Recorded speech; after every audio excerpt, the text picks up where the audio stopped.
Welcome to TNPSC லட்சிய விதைகள் channel. இன்னைக்கு இந்த வீடியோவில் நம்ம என்ன பார்க்க போகிறோம் அப்படின்னா 9th தமிழ் இயல் 4 மற்றும் 5ல் இருக்கக்கூடிய இம்பார்ட்டன்ட் பாக்ஸஸ், அதாவது நூல்வெளி ஆசிரியர் குறிப்பு தான் பார்க்க போகிறோம். என்னென்ன டாப்பிக்லாம் பார்க்க போகிறோம் அப்படின்னா தொல்காப்பியம் பற்றிய ஒரு டாபிக் பார்க்க போகிறோம். ப்ளஸ் குடும்ப விளக்கு அப்படிங்கிற அந்த ஒரு நூலை எழுதிய பாரதிதாசனை பற்றிய ஒரு நூல்வெளி குறிப்பு பார்க்க போகிறோம். ப்ளஸ் சிறு பஞ்ச மூலம் அப்படிங்கிற 14 கீழ்கணக்கு நூலை பற்றிய ஒரு டாபிக் ஒன்று பார்க்க போகிறோம். ஆக மொத்தம் பார்த்திங்க அப்படின்னா 3 டாபிக்ஸ் இந்த வீடியோவில் நம்ம கவர் பண்ண போகிறோம். ஓகே, எதற்காக இந்த சீரியஸை நம்ம ஸ்டார்ட் பண்ணியிருக்கோம் அப்படின்னா தமிழில் ஒரு 100 கொஷின்ஸ் கேட்குறாங்க. அதில் 45 to 50 கொஸ்டின்ஸ் பார்த்திங்க அப்படின்னா இந்த நூல்வெளி ஆசிரியர் குறிப்பிலிருந்து மட்டுமே வருது. இந்த கொஸ்டின்ஸை உங்களை அடிக்க வைக்கணும் அப்படிங்கிற அந்த ஒரு நோக்கத்துக்காகவும், ப்ளஸ் ரிவிஷன் ஃபேக்டருக்கு உங்களுக்கு உதவும் அப்படிங்கிற அந்த ஒரு நோக்கத்துக்காகவும் தான் இந்த சீரீஸ் நம்ம ஸ்டார்ட் பண்ணியிருக்கோம். இது வரைக்கும் நீங்கள் சப்ஸ்கிரைப் பண்ணாமல் பார்த்துக்கிட்டு இருந்தால் சப்ஸ்கிரைப் பண்ணிட்டு பாருங்கள், உங்கள் ஃப்ரெண்ட்ஸுக்கும் ஷேர் பண்ணுங்கள், ஒரு லைக் போட்டு வீடியோ ஸ்டார்ட் பண்ணுங்கள். அது எங்களுக்கு இன்னும் மோட்டிவேட்டடாக இருக்கும். ஓகே, தொல்காப்பியம் இது பார்த்திங்க அப்படின்னா தமிழ் மொழியில் கிடைக்கப்பெற்ற முதல் இலக்கண நூல் எது அப்படின்னா தொல்காப்பியம் தான். ஓகேங்களா, தமிழ் மொழியில் ஃபஸ்ட்டாக கிடைச்ச முதல் இலக்கண நூல் எது அப்படின்னா அது தொல்காப்பியம் தான். இந்த தொல்காப்பியத்தை இயற்றியவர் யார் அப்படின்னா தொல்காப்பியர். ஓகே, அதற்கடுத்து பார்த்தீங்க அப்படின்னா பிற்காலத்தில் தோன்றிய பல இலக்கண நூல்களுக்கும் முதல் நூலாக தொல்காப்பியம் தான் இருந்திருக்கு. ஓகேங்களா, பிற்காலத்தில் பல இலக்கண நூல்கள் வந்தாலுமே அதுக்கு பேசிக் எங்கே இருக்குது அப்படின்னா நம்ம தொல்காப்பியம் தான். அதை வச்சு தான் என்ன பண்ணியிருப்பாங்க அப்படின்னா அதை கொஞ்சம் கொஞ்சமாக டெவலப் பண்ணியிருப்பாங்க. ஓகே, இந்த நூல் பார்த்திங்க அப்படின்னா 3 அதிகாரங்களை கொண்டுள்ளது. என்னென்ன அதிகாரம் அப்படின்னா எழுத்து, சொல், பொருள் அப்படிங்கிற 3 அதிகாரங்களை கொண்டுள்ளது. 27 இயல்களை கொண்டுள்ளது. ஓகேங்களா, ஒரு அதிகாரத்துக்கு 9 இயல் அப்படின்னு சொல்லிட்டு 3 அதிகாரத்துக்கு 27 இயல்களை கொண்டுள்ளது தொல்காப்பியம் நூல். ஓகே, இதில் பார்த்தீங்க அப்படின்னா இந்த எழுத்து, சொல் அதிகாரங்கள் எதை விளக்குது அப்படின்னா மொழி சார்ந்த இலக்கணங்களை விளக்குது எழுத்து, சொல் அதிகாரங்கள். ஓகே, அதே பார்த்தீங்க அப்படின்னா பொருள் அதிகாரம் எதை பற்றி விளக்குது அப்படின்னா தமிழரின் அகம்புறம் சார்ந்த வாழ்வியல் நெறிகளையும் தமிழ் இலக்கிய கோட்பாடுகளையும் விளக்குது. அதாவது பார்த்தீங்க அப்படின்னா அகம்புறம்னா அகத்திணை, புறத்திணை. ஓகேங்களா, இதை சார்ந்த வாழ்வியல் நெறிகளையும் தமிழ் இலக்கியம், ஓகேங்களா, இலக்கியத்துக்குன்னு சில கோட்பாடுகள் இருக்கும் பார்த்தீங்களா, அதையும் விளக்கக்கூடியதான் இந்த பொருள் அதிகாரம். எழுத்து, சொல் மொழி இலக்கணங்களை விளக்குது. பொருள் அதிகாரம் பார்த்திங்க அப்படின்னா தமிழ் இலக்கிய கோட்பாடுகளையும் அகம்புறம் சார்ந்த வாழ்வியல் நெறிகளையும் விளக்குது. அது மட்டும் இல்லாமல் இந்த நூலில் பார்த்தீங்கன்னா பல அறிவியல் கருத்துக்கள் இடம்பெற்றுள்ளன. எந்த மாதிரியான கருத்துக்கள் அப்படின்னு பார்த்தீங்கன்னா பாருங்கள், இது வெரி வெரி இம்பார்ட்டன்ட். அதாவது பார்த்தீங்க அப்படின்னா பிறப்பியலில் எழுத்துக்கள் பிறக்கும் இடங்களை உடற்கூற்றியல் அடிப்படையில் விளக்கியிருப்பதை அயல்நாட்டு அறிஞர்களும் வியந்து போற்றுகின்றனர் அப்படிங்கிற இந்த கூற்று பார்த்தீங்க அப்படின்னா இம்பார்ட்டன்ட். என்ன இதுல இருந்து என்ன சொல்ல வராங்க அப்படின்னா உயிரெழுத்து எங்கே பிறக்குது, மெய்யெழுத்து எங்கே பிறக்குது, இடையினம், மெல்லினம், வல்லினம் இந்த மாதிரியான எழுத்துக்கள்லாம் எங்கெங்கே பிறக்குது அப்படிங்கிறத உடற்கூற்றியல் அடிப்படையில் தொல்காப்பியர் விளங்கியிருப்பார். எந்த இயலில் விளக்கியிருப்பார் அப்படின்னா பிறப்பியலில் விளக்கியிருப்பார். ஓகேங்களா, இதை அயல்நாட்டு அறிஞர்களும் என்ன பண்ணுறாங்க அப்படின்னா வியந்து போற்றுறாங்க. ஏன்னா உடல் கூற்றியலோட அந்த எழுத்துக்கள் பிறக்கும் இடத்தை சொன்னதுனால அயல்நாட்டு அறிஞர்களும் வியந்து போற்றுறாங்க. இது தமிழர்களோட அறிவாற்றலுக்கு மிகச்சிறந்த சான்று. ஓகேங்களா, ஓகே, இது வெரி வெரி இம்பார்ட்டன்ட். இதில் பார்த்தீங்க அப்படின்னா ப்ரீவியஸ் இயரில் என்னென்ன கொஸ்டின்ஸ்லாம் கேட்டிருக்காங்க அப்படின்னா எத்தனை இயல்களை கொண்டுள்ளது, எத்தனை அதிகாரங்கள், இதெல்லாமே ப்ரீவியஸ் இயரில் கேட்டிருக்காங்க. ஓகே, நெக்ஸ்ட்டு குடும்ப விளக்கு என்னும் நூல். ஓகேங்களா, இதில் பார்த்தீங்க அப்படின்னா பாரதிதாசன் அவர்கள் எழுதியது. குடும்ப விளக்கு அப்படிங்கிற நூலில் பார்த்தீங்கன்னா ஒரு சில வரிகள் இடம்பெற்றுள்ளது. என்னென்ன, கல்வி இல்லாத பெண்கள் கலர் நிலம், அந்நிலத்தில் புல் விளைந்திடலாம், நல்ல புதல்வர்கள் விளைவதில்லை, கல்வியை உடைய பெண்கள் திருந்திய கழனி அங்கே, நல்லறிவு உடைய மாக்கள் விளைவது நவிலவோ நான் அப்படிங்கிற அழகான வரிகள் கொண்ட பாடல்கள் குடும்ப விளக்கு அப்படிங்கிற அந்த ஒரு நூலில் இடம்பெற்றுள்ளது. ஓகே, இந்த குடும்ப விளக்கு அப்படிங்கிற அந்த ஒரு நூல் பார்த்தீங்க அப்படின்னா எதை உணர்த்துது அப்படின்னா குடும்ப உறவுகள் அன்பு எனும் நூலால் பிணைந்துள்ளதை உணர்த்தும் நூல் தான் குடும்ப விளக்கு அப்படிங்கிற ஒரு நூல். ஓகே, இந்த குடும்ப விளக்கு பார்த்தீங்க அப்படின்னா எதை பற்றி சொல்லுதுன்னா கற்ற பெண்ணின் குடும்பமே பல்கலைக்கழகமாக மிளிரும் என்பதை காட்டும் நூல் தான் குடும்ப விளக்கு. அதாவது பெண் கல்வியோட அவசியத்தை வெளிப்படுத்துது. ஓகேங்களா, கல்வி ஒருத்தர் எக்காலத்தில் கைவிடாது, அவரை உயர்த்தும். அதே பெண்கள் கல்வி கட்டுறாங்க அப்படின்னா அது என்ன ஆகும், அந்த குடும்பமே பல்கலைக்கழகமாக மிளிரும் அப்படிங்கிறத சொல்லக்கூடியதான் குடும்ப விளக்கு என்னும் நூல். ஓகே, இதில் பார்த்தீங்க அப்படின்னா குடும்பம் தொடங்கி உலகினை பேணுதல் வரை தன் பணிகளை சிறப்பாக செய்யும் பெண்ணுக்கு கல்வி முதன்மையானதும் இன்றி அமையாததும் ஆகும் அப்படிங்கிறது. ஓகேங்களா? அதாவது கல்வி வந்து எல்லாருக்குமே அவசியம்தான். ஆனா பெண்களுக்கு மிக மிக அவசியம். ஏன்னா அவங்க குடும்பம் தொடங்கி உலகினை பேணுதல் வரைக்கும் தன் பணிகளை வந்து சிறப்பா செய்யறதுக்கு கல்வி அவசியம். ஓகே. இதில் பார்த்தீங்க அப்படின்னா, இந்த குடும்ப விளக்கு அப்படிங்கிற அந்த ஒரு நூலை எழுதியவர் பாரதிதாசன் அவர்கள் தான். இந்த நூல் வந்து எத்தனை பகுதிகளாக பிரிக்கப்பட்டுள்ளது அப்படின்னா 5 பகுதிகளாக பிரிக்கப்பட்டுள்ளது.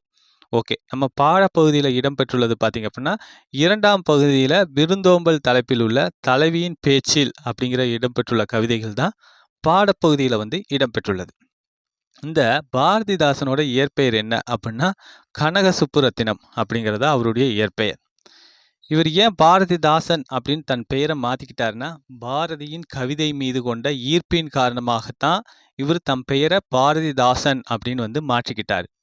ஓகே. இவருக்கு வந்து பாரதியார ரொம்ப ரொம்ப பிடிக்கும். ஏன்னா, இவரை வந்து அறிமுகப்படுத்துறது, கவிதை உலகில் அறிமுகப்படுத்தியது யார் அப்படின்னா, பாரதியார் அவர்கள் தான். அதாவது ஒரு தடவை இவர் வந்து புதுச்சேரியில் இருக்கும்போது ஒரு கவிதையை வந்து பாடியிருப்பார். ஒரு பெண்ணோட அழகை வர்ணித்து அந்த கவிதையை வந்து உரக்க குரலில் வாசிப்பார்.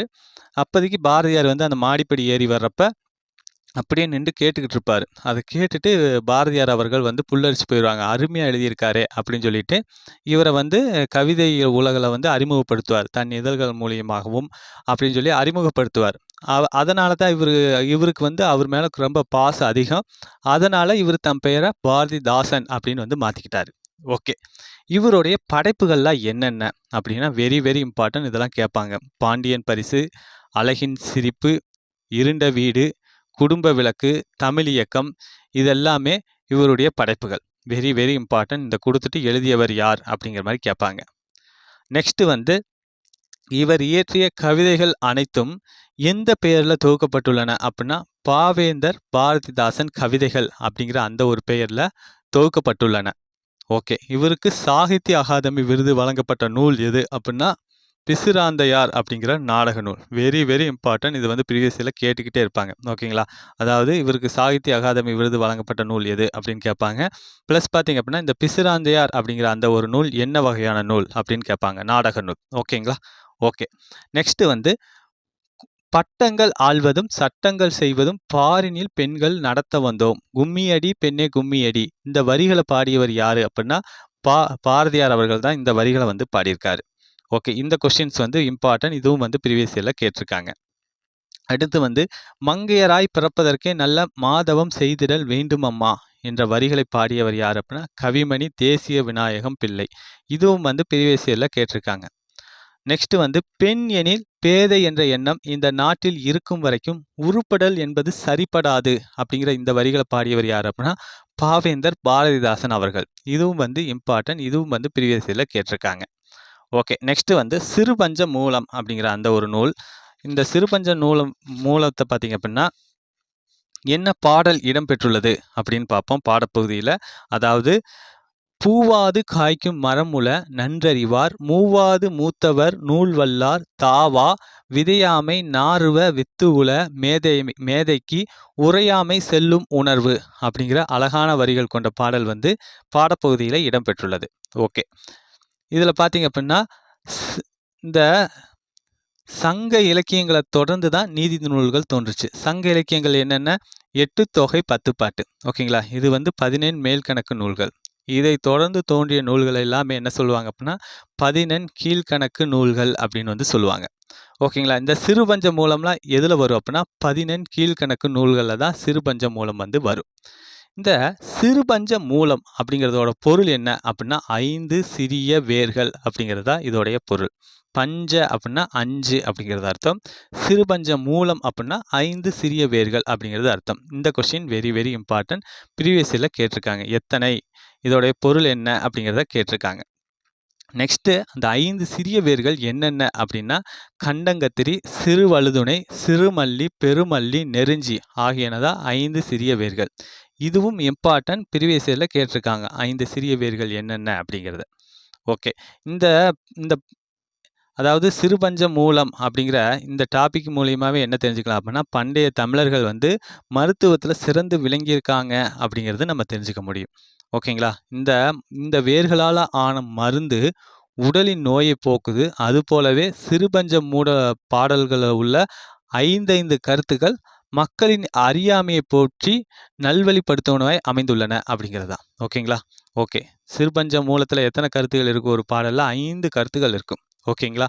இந்த 5 கருத்துகள் மக்களோட அறியாமையை போக்கி நல்வழிப்படுத்தும். ஓகே. எத்தனை பாடல்களை கொண்டுள்ளது இந்த சிறுபஞ்ச மூலம் அப்படின்னா சரியாக 100 பாடல்களை கொண்டுள்ளது சிறுபஞ்ச மூலம். ஓகே. இப்பாடல்கள் நன்மை தருவன, தீமை தருவன, நகைப்புக்கு உரியன எனும் வகையில் வாழ்வியல் உண்மைகளை எடுத்து காட்டுகின்றன. எந்த மாதிரி?